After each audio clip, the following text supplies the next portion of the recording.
Hello అండి, అందరికీ నమస్కారం. వెల్కమ్ టు చిన్నారి వంటిల్లు. ఈ వీడియో ఏంటంటే మ్యాంగో పచ్చడి ప్రిపరేషన్ అన్నమాట. సో దీనికోసం కావాల్సిన ఇంగ్రీడియంట్స్ ఏంటంటే ఒక 2 మ్యాంగోస్ తీసుకోవాలి.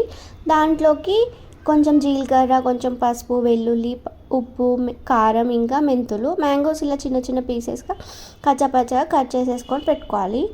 ఇప్పుడు ఏంటంటే ఒక ఫ్రెష్ రోలు క్లీన్ చేసి పెట్టుకోవాలి ఫస్ట్.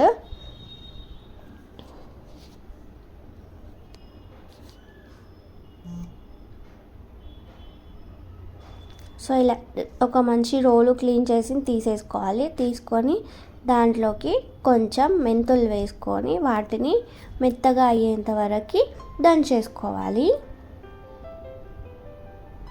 మీకు వీడియోలో చూపిస్తున్న విధంగా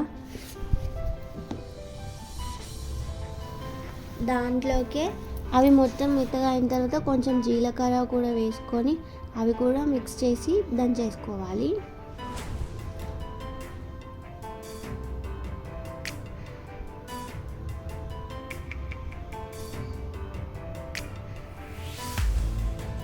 సో ఇవి రెండు మెత్తగా అయిన తర్వాత దానిలోకి వెల్లుల్లిపాయలు వేసుకొని అవి కూడా మంచిగా దంచేసుకోవాలన్నమాట.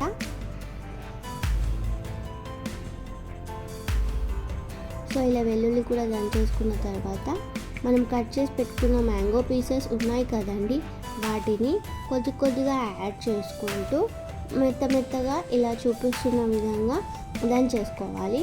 ఒకేసారి వేయకూడదు, కొంచెం కొంచెం వేసుకోవాలి.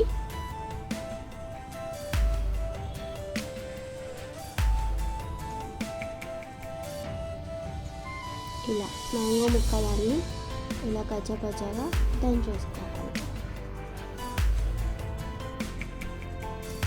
సో ఇప్పుడు దీంట్లోకి ఈ దంచుకున్న మెంతులు, జీలకర్ర, వెల్లుల్లిపాయ, మ్యాంగో అన్నీ దంచేసుకున్నాం కదా, దాంట్లోకి చిటికెడు పసుపు వేసుకోవాలి.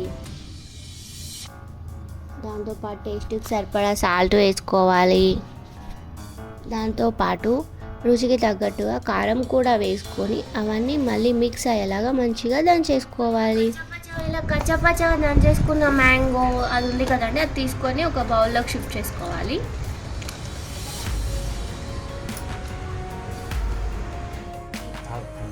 సో ఇందాక ఇది మనం దంచేసి పెట్టుకున్నాం చూసారు కదండి మ్యాంగోది. సో దానికి పోపు వేస్తున్నాం అన్నమాట. సో దానికోసమని గిన్నె పెట్టుకొని ఆయిల్ వేసుకున్నాము. ఆయిల్ వేడయ్యాక ఆవాలు వేసుకున్నాం, జీలకర్ర వేసుకున్నాం, అలాగే కొంచెం కరివేపాకు కూడా వేసుకుంటాము.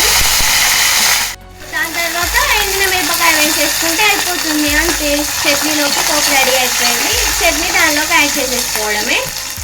సో ఇంతే అండి, ఆ పోపుని ఈ చట్నీలోకి యాడ్ చేసేసుకోవడమే. సో మీరు కూడా ట్రై చేసుకోండి, బాగుంటుంది, టేస్ట్ చాలా బాగుంటుంది. సో మీకు కనుక ఈ వీడియో నచ్చితే లైక్ చేయండి, షేర్ చేయండి, కామెంట్ చేయండి, అలాగే మా ఛానల్ని సబ్స్క్రైబ్ చేసుకోండి. థ్యాంక్ యూ అండి, థ్యాంక్ యూ ఫర్ వాచింగ్ చిన్నారి వంటిల్లు.